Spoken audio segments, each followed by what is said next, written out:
चुकून दानपेटीत पडलेली वस्तू देवाचीच, तुळजाभवानी मंदिर संस्थानचा अजब ठराव. चुकून दानपेटीत पडलेली वस्तू आता देवाचीच.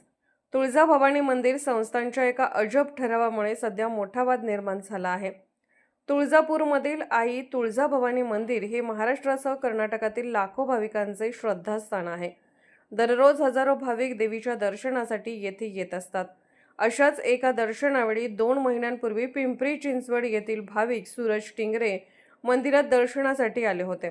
दानपेटीत पैसे टाकत असताना त्यांच्या हातातील 1 तोळ्याची मौल्यवान अंगठी चुकून दानपेटीत पडली. आपली चूक लक्षात येताच टिंगरे यांनी तात्काळ मंदिर प्रशासनाकडे अंगठी परत मिळावी म्हणून अर्ज केला. दानपेटीचा फोटो, अंगठीची माहिती, कोणत्या दानपेटीत पडली याची सविस्तर माहितीही त्यांनी प्रशासनाला दिली. मात्र सर्व कागदपत्रे आणि पुरावे सादर करूनही मंदिर संस्थाने ही अंगठी परत देण्यास स्पष्ट नकार दिला आहे. यामागचं कारण म्हणजे मंदिर संस्थाने घेतलेला एक वादग्रस्त ठराव.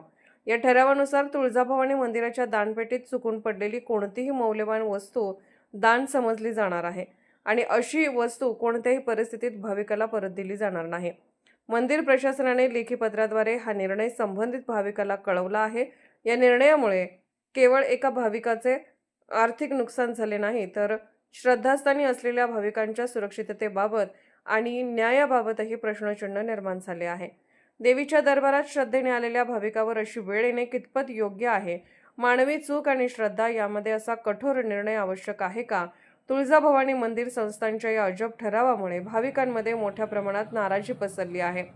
या संपूर्ण प्रकरणावर आता सर्वांचे लक्ष लागले आहे. तुमचं मत काय आहे? कमेंटमध्ये नक्की सांगा.